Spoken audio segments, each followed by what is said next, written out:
You're listening to Mom and Doc Talk, where we talk all things healing pans and pandas with an emphasis on homeopathy.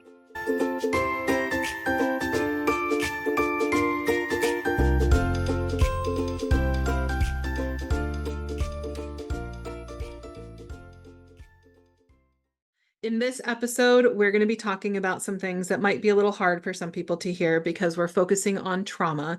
So there might be some traumatic events that are discussed that could be problematic for some people. So just listen carefully if this is one that you might have concerns about whether it would impact you negatively, or if you really think that it might not be so great for you, go ahead and skip it until you're ready for it at another time. Hi, everybody, and welcome back to our third episode with Dr. Karen Lamb for Mom and Doc Talk here. I'm going to go ahead and read her bio this time, even though we skipped it last time. Hopefully you've already seen all of her, or seen or watched or listened to the other two episodes where we discussed all the details about trauma and conceptualizing trauma and how it impacts Pans and Pandas families. And today we're going to dive into details about treatment. So for anybody who might have just skipped it because you're like, yep, I already understand trauma. I know I got it. Just tell me what to do about it. I want to make sure you know who we're talking to and why she's here. So this is Dr. Karen Lamb, a very dear friend of mine. She is a naturopathic medical doctor and a licensed professional counselor specializing in trauma healing, burnout recovery, and mind-body wellness. I mean, like all the stuff we need for Pans Pandas families, right? With a deep understanding of the highly sensitive person experience, she blends natural medicine with evidence-based psychological therapies to help her patients restore balance and vitality.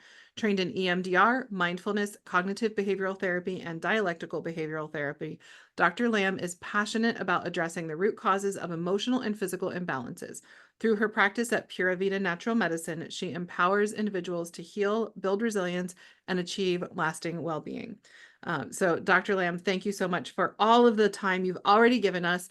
Like I said before, I highly recommend that even if you think you already know, like I got trauma, like you got to listen to Dr. Lamb talk about this. She talks about trauma in just such a beautiful way that is really validating, especially for Pans Pandas families and the extent of what happens in the family, as well as, she understands homeopathy. She understands the highly sensitive person, and she understands all of these things in a way that you just aren't going to get elsewhere. So it's worth going and listening to those first two episodes, even if you think you already understand everything about trauma. I promise you, you'll be surprised and validated and empowered by at least one thing that she said. But let's go ahead and dive in. Let's talk about treatments today. So we got one question from our community that I thought was really a fantastic question. And that's, what do you wish all therapists knew about trauma? Love this question. It's so many things. So I originally was a therapist. That was my first profession. And then I added naturopathic medicine. And so my heart really is with the therapist world. It really is kind of where I feel I connect the best. But the naturopathic interventions were so exciting and interesting to me. And I think a lot of therapists are that way. So my first answer to that question is the critical role that nutrient deficiencies play in the recovery process. And that is particularly true for this population, but really anyone who is suspecting the possibility of trauma. So that's really important. Another thing that comes to mind for me is that trauma therapy is not regular therapy. Trauma informed is not just about working with people with trauma.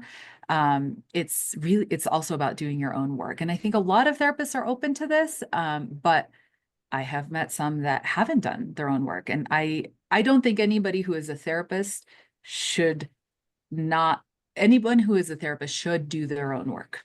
That is across the board. I feel I try to be really flexible about the things that I say. This is something that I can't think of an exception for this, because you're working with people from all walks of life, and you just never know when your stuff is going to come up. And not only that, it helps, in supporting them as well. So aside from that, doing our own trauma work helps us to be able to connect more deeply, and it helps us to have more compassion. And so anyone who's doing trauma work, absolutely, without question, should go through that themselves. Another thing is trauma stored in the body, not just the mind. We've talked a lot about that here. That's something that is without question. I think there was a time in my training where I was like, that makes sense to me, but is it really? Oh my gosh, yes. There's no question. And now there's some research that's showing, that it manifests in autoimmune conditions and fatigue and digestive issues and chronic pain, and even some commercials that are saying that depression hurts, physically hurts. So there's a lot more validation about that now. But that is not something that conventional medicine tends to default to. So understanding that as a therapist is really powerful, and can be, psychoeducation can be one of the interventions that can be really helpful in those instances. With highly sensitive people, especially, I think it's important for therapists to understand that gentle and titrated interventions can be just as, if not more effective for this population, because going too aggressive into a protocol can actually cause re-traumatization. So when people say, I don't want to rehash something, I don't want to go back there, there's a lot of wisdom in that. And you don't have to, right? So like homeopathy is a great example of that, but a lot of other types of therapies that we'll talk about offer that possibility. Yeah, I could talk about this for a very long time. But yeah, not needing to relive the trauma is very, very important, because early on in trauma training, there's just very specific protocols. And when you're first starting to do trauma work, you want to be really by the book. And I think just the awareness that it's not always necessary, and you can collaborate with your client to develop a track that honors the structure of whatever therapeutic intervention you're using, and also their specific needs, is possible even in the early stages of being a trauma therapist. So as you mentioned, trauma-informed therapy isn't the same as trauma therapy, and there are specific strategies to treat trauma. So what therapies are used to actually address trauma? Well, I've done a lot of different types of training in trauma therapy trainings, and the ones that I keep coming back to, and the ones that I have really invested a lot of time in for myself personally and in my work, it has been EMDR. Of course, we've touched on that. I have seen magical transformations with EMDR. Internal family systems more recently has been a more recent addition in the last 10 years or so, and that has been revolutionary. I really like the combination of the two. It allows for more attachment work, whereas EMDR, and we can get into the specifics of what that is doesn't focus as much on that. And when we're talking about things like gestational or birth trauma, and lots of other forms of trauma, but specifically that one, we see a lot of attachment disorders arise from really, really early traumas in childhood, because of the effects that it has on the nervous system, but also the hypervigilant state that keeps people from being able to feel safe enough to trust even their caregivers. So those are two of my favorites. Somatic Experiencing is also a favorite because of the integration of the body and body awareness, which I think is really powerful. And they all are founded in mindfulness, which is, I think, a really powerful leverage that we have in therapy.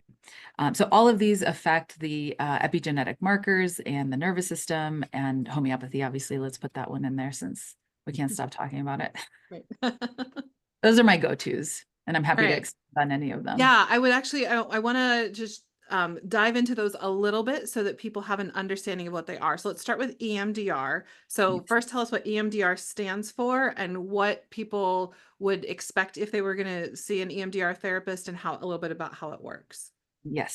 So EMDR stands for eye movement desensitization and reprocessing. It originally involved eye movement, but now we understand that it is just a matter of bilateral stimulation. So that can be eyes moving from side to side, sounds going from one ear to the other. It can be tactile where you're holding something or somebody is tapping you from side to side. And what that's doing is it's engaging the each hemisphere of the brain one at a time. So it'll stimulate one hemisphere and then the other as you are thinking about a target. And that target can be a big T target, it can be a little t target, or it can be the fly that's you can't stop, whacking at, and it's making you really frustrated and aggravated because that may be a symptom picture that stems from the original trauma, difficulty regulating emotions. So what happens is as you're thinking about the trauma, the bilateral stimulation is volleying, moving the information from one hemisphere to the other. And this is how the brain digests information. When we have enough resources, our brain does that naturally without needing to stimulate it. However, when we're in a state of crisis, we're overloaded. And there is not, it's like trying to eat a whole cabbage at once, right? Your body just can't do that. And so the cabbage just stays whole in your stomach, if you can if you can even get that far. And then it stays in this short-term memory, right? So the trauma stays in short-term memory, which is why we would see flashbacks and these subtle distortions that we talked about in episode 1. Or the first one, 91, I guess it is. One for me. And what that means is it's just a constant draining of energy and nutrients because you're having to regurgitate the same information over and over and over because the body is not in a place to process it. So that's where EMDR comes in. We do this bilateral stimulation. The information goes from left to right, left to right, left to right, while you're thinking about any particular the targets that you've identified with your therapist. And what's happening is that memory is getting digested. It's getting broken down into smaller and smaller pieces. And eventually it's repackaged into this really tiny, memory that can be moved over to the long-term storage department of the brain. So that is eye movement, desensitization, and reprocessing. Tons of research. One of my favorite ones is first responders that were classified into a control group that had no treatment, a group that had just talk therapy, and then a group that had EMDR. And they all experienced the same trauma. So the first responders were all at the same exact trauma, and they did functional MRIs on each of the groups, and it showed their brain in real life, real time, with a high amount of blood flow to the amygdala, which is associated with fight or flight, sympathetic overdrive after the trauma. So all 3 groups had the exact same starting point. And then they did the interventions for all 3 groups. Well, one didn't get any intervention. So that post-test was exactly the same as would be expected. The talk therapy group had some slight decrease in blood flow to the amygdala and a little bit of increase to the prefrontal cortex, but it was the EMDR group that had completely resolved the trauma, and there was no hyper circulation to the amygdala, and it was all, when thinking about the target, had normalized, and blood flow was totally not PTSD. And that's my favorite. It's one of my favorite studies. That was like 2000. So it's been around for some time, and it's incredibly effective. Yeah. I could talk about it for a long time. So I love EMDR. We're going to talk about it more because I know that it's one of your favorites. It's one of my favorites, and it's super effective. I do want to talk about a couple of the other, like you mentioned, the internal family systems and somatic experiencing, just so people know what they are at the very least. I know that's not your favorite, so it's probably not what we're going to spend most of the time talking about, but I at least want to touch on it since you mentioned it. Before we do that, though, I think I might have told you one-on-one before, but I'll share it now with everybody. So my first career, I was an Arabic translator in defense intelligence. And we actually had somebody come in when after I was out of the military, but I was a defense contractor. Somebody came in to teach us, basically to teach us EMDR, and like had us practicing on each other and like tapping each other's shoulders, and was like trying to teach us how we could do it like on our own with like tapping our legs. And it was not explained well enough. So we all left going, what the heck was that? We didn't know what we were getting when we were walking into it. And it's so sad to me because the work that we did had traumatic experiences associated with it and like things that we needed to process. And so I'm so grateful that we had this tool that was like, and this is in part to say just how um grounded in evidence this particular therapy is, that it was brought in to talk to defense contractors about.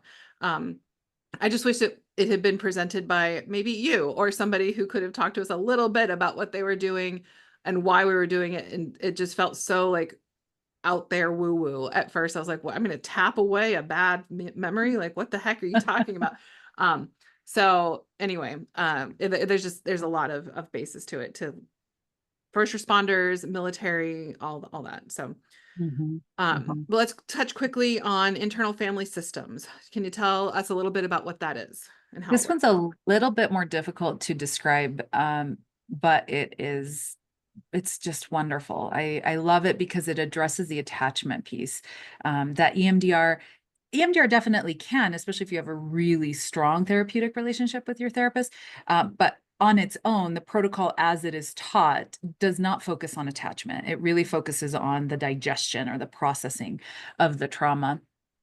So internal family systems is based on the understanding that all people have different parts of our psyche, and such as, the wounded child, or the scapegoat, or the protector, or critic, or perfectionist, or, and they're these parts we're born with, and when we experience trauma, they become burdened, and those parts can become the symptom picture, basically. So again, it's really difficult to describe it in a short period of time. Yeah. I have all my little analogies. But the reason that I like internal family systems is because, one, talk therapy goes, it is lightning speed compared to conventional talk therapy. Mhm. And two, it addresses the attachment piece with ourselves. So oftentimes we think of attachment disorders as being problematic in interpersonal relationships, but it stems from the fact that we have broken relationships between these parts within ourselves. And over time, we learned through internal family systems, which frankly, cognitive behavioral therapy, somatic experiencing, all of these other types of therapies that I've worked in haven't ever really touched self-compassion in the way that internal family systems does. And it happens in just a really beautiful way. And it can have a spiritual component, not religious, but a spiritual component that for some people is really appealing, and is an important aspect of who they are. And so it naturally can work really well with people who have that background. I've heard a little bit about internal family systems and done a little bit of reading on it. And you're the first person who I've heard conceptualize it from the place of self-compassion. And I love it. And it makes me feel like I need to potentially revisit it a little bit more for myself, because like the main person that's always talked about for like self-compassion is Kristen Neff, right? Mindfulness for self-compassion. And I'm just like, okay, how do you actually just go from mindfulness to feeling okay about yourself and having compassion for yourself, but like understanding that these different things that you're feeling or things that feel like conflicting internally have a role, and then you can have a Yes. compassion for that particular role like you would have compassion for somebody external from you. um I think that's a good conceptualization, so I I'm appreciate with that. you. Yeah. I'm with you. I really struggled with self-compassion for a really, really long time. And this broke through in a way that nothing else ever had. And so for me personally, and I see it over and over and over and over in sessions. So um, it's fantastic. I can't speak, Yeah. enough great things about it. So the last one that you mentioned was somatic experiencing. Can you tell us what that is? Yes. So this one focuses a lot on the nervous system. And that's not to say that IFS and EMDR don't. obviously that's the goal of all trauma work, is to tap into the nervous system. Somatic experiencing, really, that's the intervention, is tapping into the nervous system, and shifting it out of fight or flight. But it focuses on moving into the body. And at first it's done by the therapist, and eventually by the client. But that can be really overwhelming for people to think about, because when there's trauma, the first thing that we do is we move out of the body. Even, I mean, one of the symptoms of PTSD or CPTSD is dissociation. Mhm. And even as young children, we see that happening. And, where it can be as simple as being a really cognitive person, Mhm. where you just are very analytical, and, you like to take things apart and put them back together in your mind. That is oftentimes an avoidance of being in the body. So somatic experience can both be very helpful for that, but it can also be, people can have an aversion to it, because they feel that it is dangerous to be in the body, because that is where traumas occurred. Mhm. Or for sensitive people, it's where we feel so intensely and we get so much information that we learn to retreat in our minds. So even though we may feel some hesitancy to go towards something like somatic experiencing or body awareness, it can be incredibly beneficial. Yeah. My last comment before I let Jody dive in here with some questions that I'm sure she's dying to ask.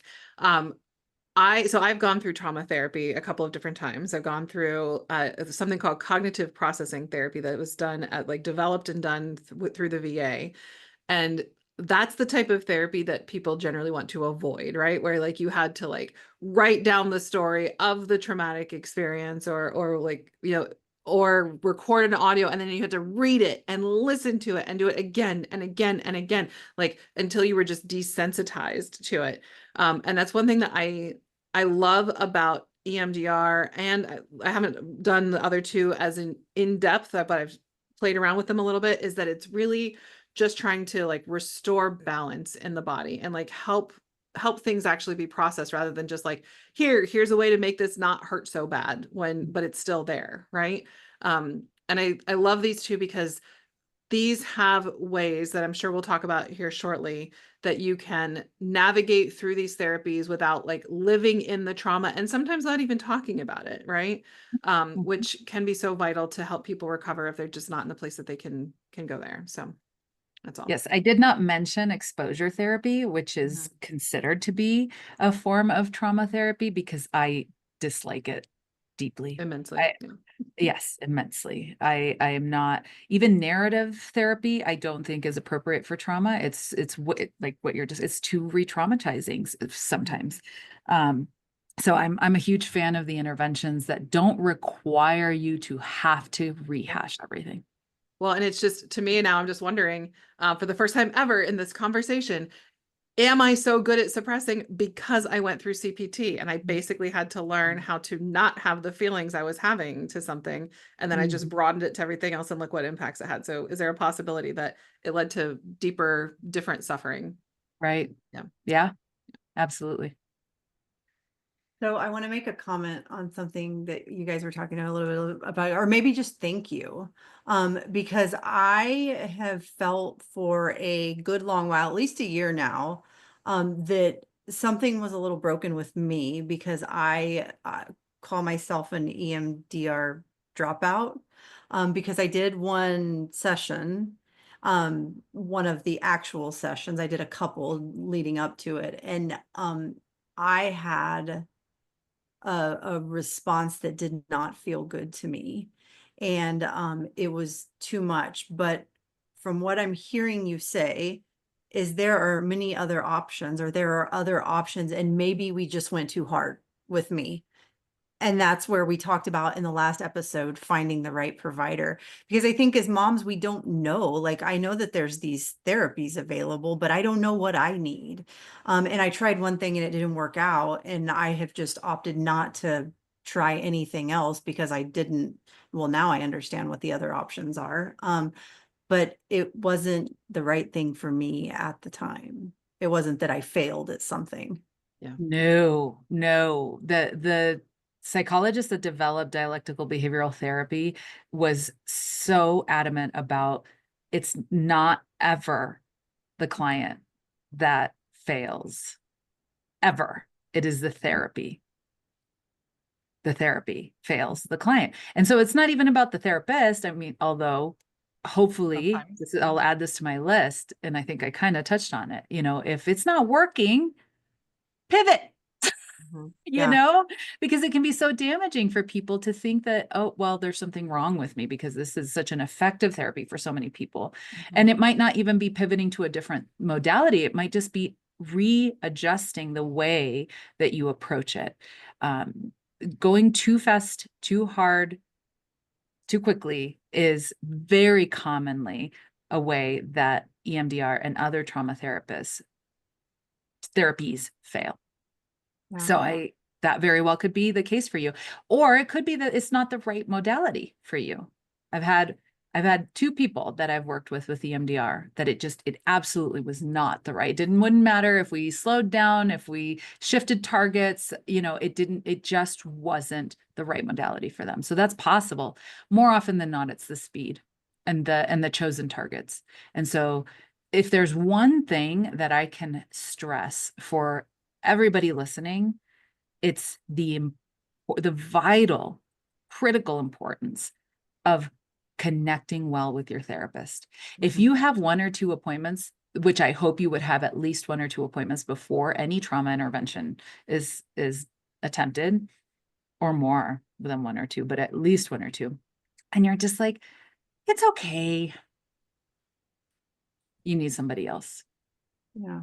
You need to feel like, and this might sound kind of dramatic, but you need to feel like there's a possibility that that person could be your best friend. Yeah. Like, not that you would be, right? Because that would not be ethical, but just that you feel a connection with that person. You feel seen by them, you feel understood by them, you feel respected by them, and it could unfold into a really, really wonderful, supportive relationship. If the ingredients for that are not there, cut your losses and find a new therapist, because the relationship is the most fundamentally important therapeutic intervention. Yeah. I feel like this is another super, super random thing, but as you were explaining EMDR and you were explaining how the memories move around in the body, like I just want to hear like your thoughts. I'm thinking of the movie. What's the movie with Riley and the emotions and Oh, and Inside Out. Inside Out. Inside Out. Have you seen the movies and do you just love them? Because it, like, as you're explaining that to me, I'm like visualizing what's happening in that movie, and suddenly I can like understand what you're talking about because I've seen the movie and I can see the things moving around. Yes. And the second one was IFS to a T, like internal family systems, like all of those little parts in Riley's brain were parts that we all experience like that. So I love that series. It's so good. I remembered that we needed to talk about complex PTSD, and you said there's different therapies for it. So I'm guessing that EMDR, IFS, and somatic experiencing may be less effective with complex PTSD. So it's the way the therapy is done. So for example, I have worked with PTSD, people who have been diagnosed with non-complex PTSD and had 2 sessions and completely cleared out the targets. Complex PTSD will never, by definition, be a simple process, right? Like it is something that requires a tremendous amount of length of time with EMDR. And a combination is really, really helpful in those cases. The complex piece requires the attachment. PTSD can exist in the absence of attachment disorder or attachment trauma. Complex PTSD always has an attachment piece. So the combination of IFS and EMDR is what I use for complex PTSD because of the attachment piece. That makes sense. Yeah. Thanks for making sure we got that part answered. Is there anything you can do to help with trauma while it's actively still happening? Like, let's say a Pan's family has got a kiddo that's violent, both for the parent and the kind of family and the child. I think we've touched on the importance of safety for true healing, right? Like true trauma healing, and needing the crisis to be mostly resolved when you're going to be addressing the trauma. However, there is the resourcing, and that comes back to having a therapeutic relationship with someone, not going into the trauma work per se, but just having a therapeutic relationship that feels supportive, and you've got an objective party, and all of that. The nutritional and physical support is really important. So one of the first things I said that I wish all therapists knew is how impactful our physiological state is to our ability to heal, and not predispose us to further trauma. So the having somebody who can support your just small micro habits, that can help to improve your feeling more resourced, supporting sleep, supporting diet, supporting scheduling. And all of these things sound really simple, but they're the first things to go, first of all. And second of all, it's really difficult to be thinking about that when you are actively managing really complex situations at home. And this is actually what inspired me to develop the Thriving Sensitivity program for sensitive people. And it's these foundational aspects of resilience, so that you set up a plan for yourself, so that everything is written out, and you know exactly what your keystone habit is, that if that's out of place, everything else falls apart. So the supportive aspect, the resourcing yourself nutritionally and energetically, and all of that might feel really overwhelming, which is why I advocate for having a third, an objective person in your life to support you, whether that's a naturopathic doctor or a therapist or a life coach. Careful with that, because they're not trauma informed. And so if there's a lot of that, but sometimes, there's a time and a place for different types of providers. What about healing it? Can you actually heal trauma while it's still happening? I think that there can be micro healing if you have support. The big healing, the big H healing, requires safety, and it requires predictable and stable environments. And so if there is trauma actively happening, then the goal really is to reduce harm as much as possible. And sometimes when we implement certain routines or structures into our lives with the help of professional support, we can see small healing happening during a crisis. It's complex and difficult, but it is possible. I've seen it happen. The definition of crisis management in dialectical and behavioral therapy is to focus on not making a crisis worse. And so that to me is the priority when somebody is still in a crisis situation, is not adding more crisis. So basically, stopping the hemorrhage of energy, and protecting us from being more susceptible to more trauma. Again, that compounding of trauma. So that's the first step, and that's what I would have people focus on first and foremost, is try to reduce harm, basically. And then from there are ways of supporting your nervous system and tending to attachment relationships, with the sibling, with the partner, etc., and connecting in a way that actually helps to strengthen the relationship. And that kind of support can be very healing in those circumstances. I just have to say, it comes to mind, and I'm sure that Jody is thinking this, and Dr. Lamb, you're probably thinking this too, or like maybe it'll make a light bulb go off if you're not already thinking it. But so I think about mold, and that mold is such a common thing that comes up with our community, and it affects so many people. And so homeopathy can help with starting to heal, sort of like you were saying, micro healing. It can start to heal the susceptibility to the reactions that we have to mold. It can start to heal the susceptibility we have to trauma. But at Yes. some point, we're going to be like bailing out um a boat while it's still actively raining, right? And Yes. so we can make progress. We can, but to a point. And then at some point, we do have to address the situation to be able to get to full recovery. That Yes. addressing the thing that is just pouring in, so that the body can both heal from the thing, and have like a bit of a break from it too, so that it can do that deeper level of healing. Very relevant analogy and very, very appropriate. So you've got, you know, a water damage that is, you still have the leak, right? So you still have active water contamination in the home, and the mold is spreading and spreading and spreading. The crisis management there is you first stop the water source, then dry, and you have to remove the mold, right? Ultimately, that's what you're Yep. referring to, is that homeopathy can only take you so far, or trauma work can only take you so far until the environment is safe. Yep. Yeah.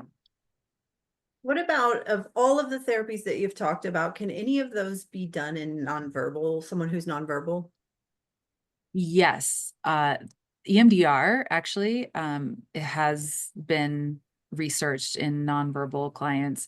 Therapists they adapt the therapy approach, and so they'll use a lot of images, focus on body sensations, which EMDR naturally does, or at least the way that I do it. That's the somatic piece that I incorporate, but oftentimes it is incorporated into EMDR traditionally. So there can be, EMDR can be done with art, it can be done with movement, it can be done with gestures. And frankly, I've done it where there is no speech whatsoever. The person was not nonverbal, but they could not talk about the trauma. And so we didn't. And we just had signs, where the person would tell me if something was moving. We basically did some education around what were the things that we were looking for, and it worked. So yes, it absolutely can be done with nonverbal. I've heard that it can even be done in infants. Is that accurate? I have heard that too. I don't personally have any experience with that. But that's, it's I tapping. mean, I guess like infants would kind of just be living in it, Yes. whatever it is that they're, so it just, all you're doing is like giving them the stimulation to help it actually, whatever they're living in, to move. So, Yeah. because Yeah. infants have not yet learned to suppress. Yes. And the bilateral stimulation, even without doing EMDR, consistently helps to downregulate the nervous system. So even if you're not thinking about a target or addressing it in a session, it does help to reduce stress and tension. So with an infant as well, I imagine. So I've said a lot of times that homeopathy and EMDR and other trauma therapies can just work really well together, and they sort of like are synergistic. And so I just love to hear your thoughts on that.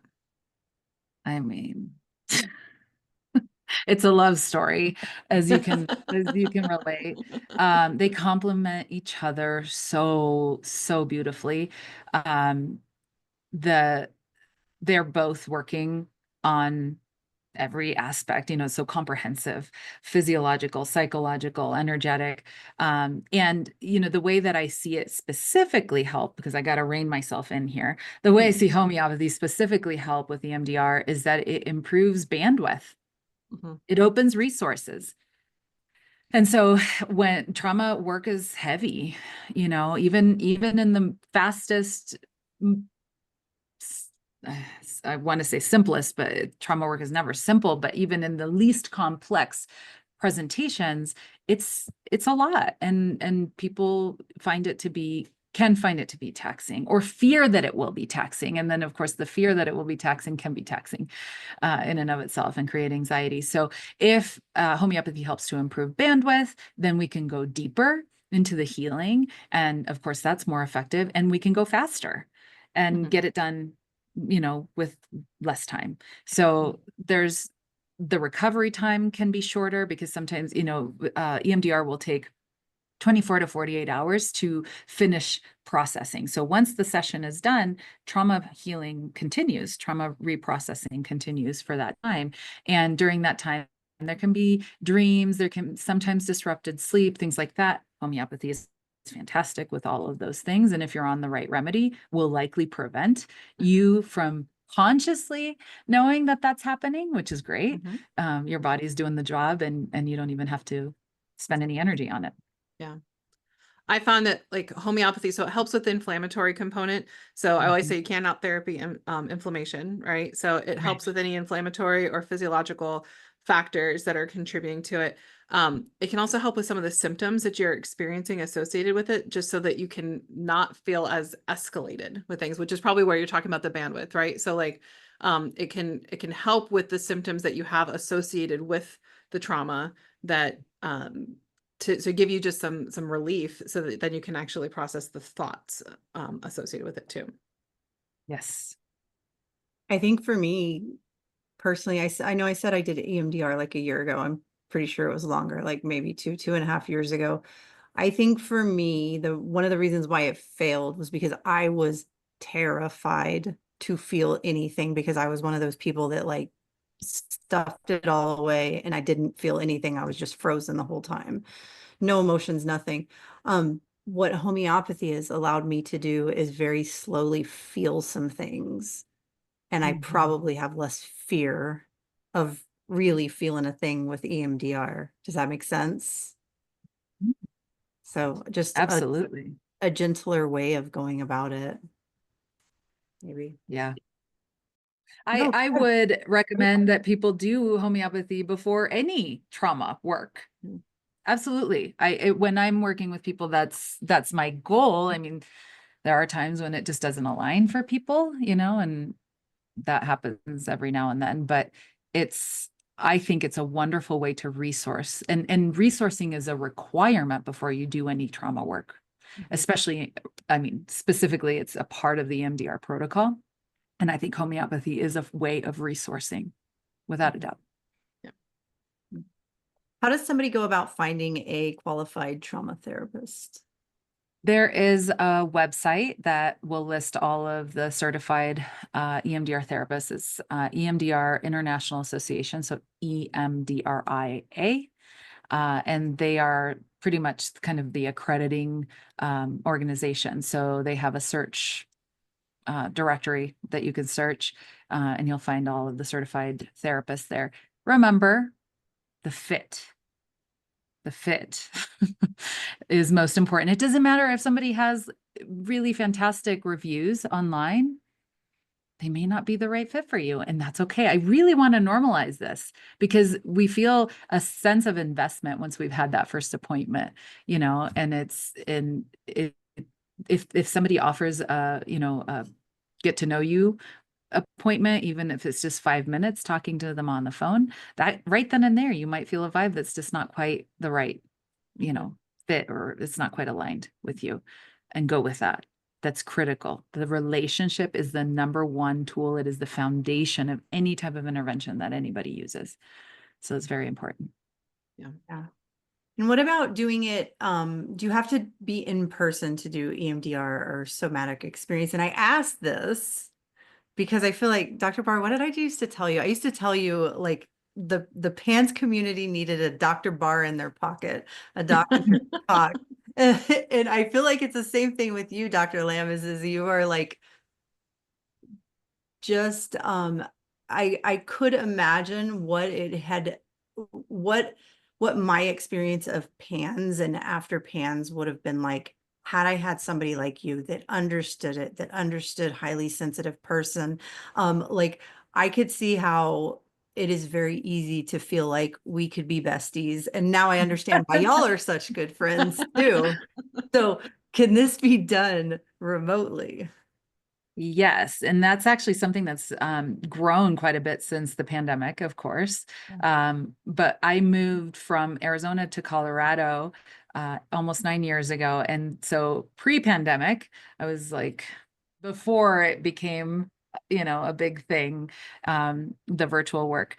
So I was already doing EMDR at that point, virtually. And then of course, during the pandemic, a Yeah. lot of people started doing it. So it's very, very possible to do. Some people do a lot better in person. It's just, especially if there's a lot of dissociation, sometimes that can be difficult to do remotely, although I have done that. But it requires, I think, a very seasoned therapist to be able to ground somebody who is not physically in front of you. But there are some people that just, they need in person, and you should know that, about yourself. Or if you don't know that, and you start a virtual relationship like this, I think it's important to pivot as soon as you realize that it's not grounding enough for you, because trauma work does require a very grounding experience. But yes, it can be done remotely. I'm just going to jump in to share a little bit about my experience. So I've only ever done EMDR virtually. So I've done a couple of like just one-off sessions with you, like from different states. And then even here in California, I've had EMDR with a therapist that was only done virtually.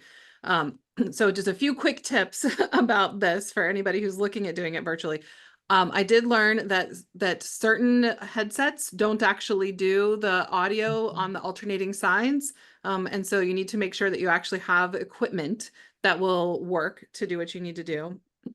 The second thing I realized is that, so I had the therapist that I did like a more prolonged thing with probably was not the right fit, and probably should have known when I had to tell her like, it was not working for me, because she wanted to do both audio and a visual, like with a thing bouncing Oh, across. And I had to tell her, I was like, I can't do all of this. This is too much. If I'm watching the thing, I'm not thinking through, like I'm not following my memory web. So I'm not actually processing anything, because I'm focusing on the ball moving. yeah.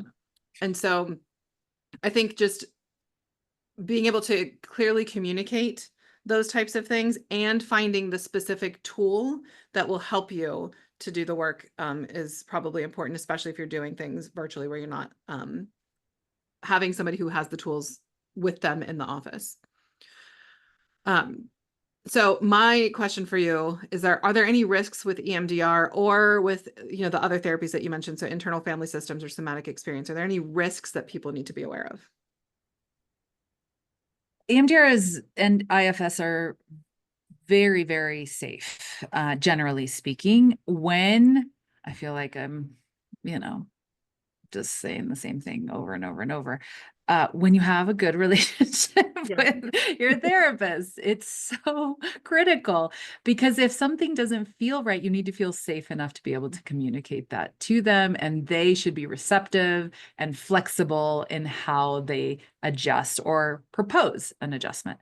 So the therapy itself, the riskiest thing about the therapy, any trauma therapy, is somebody being more committed to the protocol than they are to the feedback that they're getting from, the person that's going through the therapy.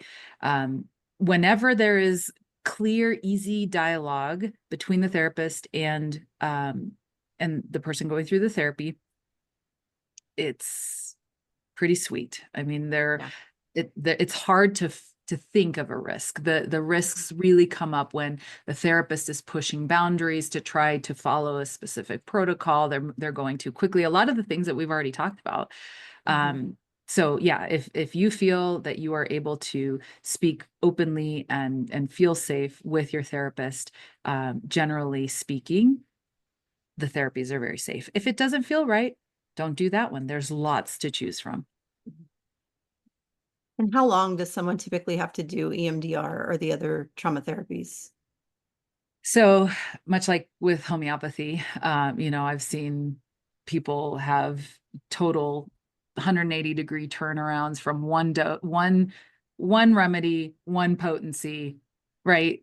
Not to say that they couldn't benefit from more, but like the symptom that they came in for was totally cleared in that one dose. And there are plenty of times with homeopathy where it's just next remedy, next remedy, next remedy, especially the more complicated the picture is. So that's pretty much the same with all trauma therapy. With EMDR, it can be as fast and powerful as homeopathy can be in some cases, where I've done it with supporting loved ones in my community where they had a trauma and 1 or 2 sessions, and it just completely changed the perspective. And then, of course, I've worked with people for years with CPTSD, where that's, it's more complicated. And does the EMDR or the other therapies that you mentioned actually heal the trauma? So yes, I really do think that it does heal the trauma, because trauma is a state of stuckness. And so kind of like what we were talking about with the functional MRIs with the first responders, if you have something that is stuck in that short-term memory loop and you're re-experiencing it over and over and over, that is the definition of trauma. That is keeping your nervous system in this hypervigilant or fight or flight state. So once that is digested and packaged down into a small manageable memory and then stored away, it's no longer, activating you. And that means that you're no longer in a trauma state. You don't forget the memory. I think that's really important. I get that question a lot. The memory is not lost. The memory has a very different effect on your body. And it might still have sadness associated with it. That's natural, but it does not paralyze us. It does not take over. It doesn't drive the bus anymore. So I have a thought here. I just want to throw it out there and see if we're vibing on this. So I feel like EMDR helps heal a specific trauma and the reaction and memory web that is with a specific trauma. And IFS helps to give you ways to cope with attachment issues that you're having related to trauma, and like the ways that you actually like relate to yourself, as you said, and self-compassion for some of the ways that maybe you're not responding how you want to. Somatic experiencing helps get you back in your body with the trauma, help calm the nervous system, and homeopathy helps address the susceptibility to things being traumatized in the first place, or traumatizing in the first place. Is that Yeah, I that's love sort of like that. how the interplay is? And I'm just going to say, this is why it's, to me, like everything has to be individualized, right? Like, yes, there's protocols to follow, Yes. and we need to like meet the individual where they're at to figure out what combination of these things works really well together, which is why it's so beneficial not to just look for somebody who's EMDR qualified or somatic experiencing qualified, but to talk to the person if you can, to find out, do you incorporate anything else? Because as you've said, yes, you are an EMDR therapist, but you bring in aspects from these things depending on the needs of the individual. Just like we have to do with homeopathy, we have to meet the individual where they're at for what's going to work for them so that they can actually truly and fully heal, and then have the skills that they need to be able to manage challenging things when they come up, hopefully not getting into a place of stuck trauma, but having the skills to navigate it so that it's a lower impact on them. We're vibing for sure. Awesome. And you Surprise, did that. surprise. You did that thing where you read our mom minds all the time, because I didn't know that I needed a breakdown, but now I even understand like the differences and all of that even better. So thank you, as always. Dr. Lamb, what other therapies are supportive in healing trauma other than what we've talked about? So those are my favorite. And I would definitely start with those. But there's things that you can do outside of conventional therapy, like Qigong or Tai Chi, or and that incorporates bilateral movement. So there's some overlap there. I mentioned cranial sacral therapy earlier. There are some therapists that are incredibly gifted at this. And I think that it's definitely worth exploring, especially if there's that nervous system, hyper arousal and maybe hesitancy or resistance around the talk aspect of it. It's a really great way to start, or someone who's pre-verbal or nonverbal. Psychedelics, of course, are picking up in popularity and are legal in some states. I have seen wonderful things happen with psychedelics and healing trauma. there's a lot to be said there. So I know we're, We need an entire episode just on yeah, that. pretty much. So we're just psychedelics. There's art therapy, that, you know, I don't know that it's necessarily going to do the super deep trauma work, but these might be intermediate steps that can help to loosen things up enough to feel like you can, like how we were describing homeopathy earlier, you know, getting you to a place where you feel like it's accessible. Yoga, there's trauma-informed yoga. There's a lot of research that is coming out around cold exposure therapy and retraining the nervous system to be able to tolerate, you know, have a more resilience for doing difficult things. That is not something that works for me at all. So as I'm going through these, you need to understand what is effective for you and trust that that is the case. You can have an open mind and try it if it feels, you know, that it's within that realm. But I just know that that's not for me. And I have so many colleagues that are all about it. And I read the research and I understand it, but that won't ever be something you will find me doing. It's not right for me. But there are so many other things that are. Yeah. For some reason, I feel like I just need to acknowledge that one of the things that to me keeps coming up central, or that maybe is the underlying unsaid thing about trauma therapy, is the ability to trust yourself and therefore to trust things around you and to trust people around you and circumstances around you. And I bring this up because I feel like it's somebody out there needs to hear that if you're trying one of the things that Dr. Lamb has said and it's not working for you, it's not like, trust yourself that it's not working for you. It's not because you're broken. It's not because you're irreparable. It's not because of any of the things that you're probably saying to yourself because you haven't had a lot of internal family systems work and you don't know how to give yourself compassion for the hypercritical person that's telling you those things, right? That you're just somebody who that doesn't work for, and it's okay to trust yourself. Yes. And there's something else. There are so many modalities. Yeah. You mentioning that for some reason made me think that I had to mention equine therapy. I've seen that be the case where animal driven, you know, animal forward types of therapy help to shift things that other types of therapies didn't. So I know that was random addition, but yeah, trust yourself. And there are so many other trauma focused therapies that you'll find the thing that works. Yeah. Well, Dr. Lamb, I can't thank you enough for your generosity and all of the thoughts that you've shared with us. Is there anything we should have asked you about trauma that we didn't? We were pretty exhaustive, but Yeah. I mean, there are definitely things we could talk longer about, but I think, yeah. I mean, we did a nice job, I think, of Yeah. covering. And if people have, you know, follow-up questions that come up for you guys, feel free to shoot them over to me and I can reach out to them. Okay, fantastic.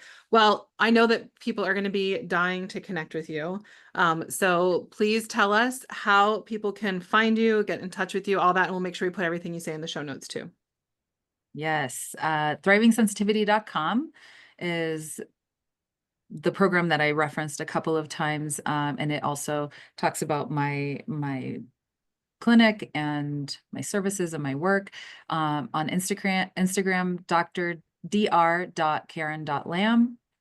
And there's also if you think you might be a highly sensitive person, there's a Facebook group called Natural Health for the Highly Sensitive Person that has special resources and a bit of community. So that's a good resource if that is relevant for them. For anybody who's a member of our Facebook group, I mean, I'm not part of this group, but I did talk to Dr. Lamb about our group. And so I think it's very similar, where there's a lot of similar support and things like that in the Facebook group. So if you got something to compare it to or something to have a general expectation.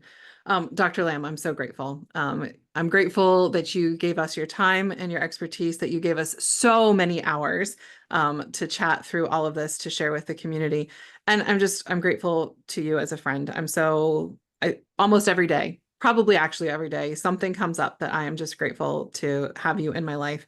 And I know that I am speaking for a whole lot of people, and Jody probably wants to speak for a whole lot of people too, that whether they ever connect with you or not, I know that you have just made a whole lot of people feel seen and heard, and that their life is at least a little bit better because of what you have shared with us in the last 3 episodes. So thank you so much. Thank you. That means so much to me. And likewise, I am so grateful for you and the work that you do. That's, in my opinion, the key right now is being the light. And such a blessing to Pan's families, because I feel like you're the same thing. Resilience to me was breaking through walls of where support was lacking and the conversation was lacking, and the fact that you're willing to spend so much time with us and have these conversations, which I haven't heard anywhere else in the PANS community. It's just such a blessing, because these are things that they're brewing in us, and we don't even know that we need to talk about it. And we don't even acknowledge a lot of times that there's things that we need to pay attention to for our own health. So I really appreciate the conversation, the information, and you just coming and hanging out with us for longer. Yeah, And I hope we get to hang out with you again in the future. I imagine that probably. This was too fun to not do again. All right. Well, hopefully this was as enlightening and inspiring and empowering for you as it has felt for me, as it has felt for Jody. So thank you all for your time and attention to this really, really important topic that we just need to talk about more in the PANS Pandas community. So we will continue the conversation on all the things that we think are vital to talk about in the PANS Pandas community on our next episode. So we'll see you guys there. Take care, everybody. We hope you found this episode helpful, hopeful, and inspiring. We try to get a new episode out every week. You can make sure you don't miss any by following us on Spotify or subscribing to our channel on YouTube. If you want to connect with us more, join our Facebook group, Homeopathy for Pans and Pandas, where we have exclusive weekly videos and answer your questions about, you guessed it, homeopathy for Pans and Pandas throughout the week.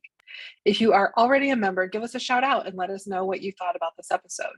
If you aren't on Facebook and would like to reach us, you can email us at podcast@resiliencenaturopathic.com. Until next time, take care, and remember, this won't be forever.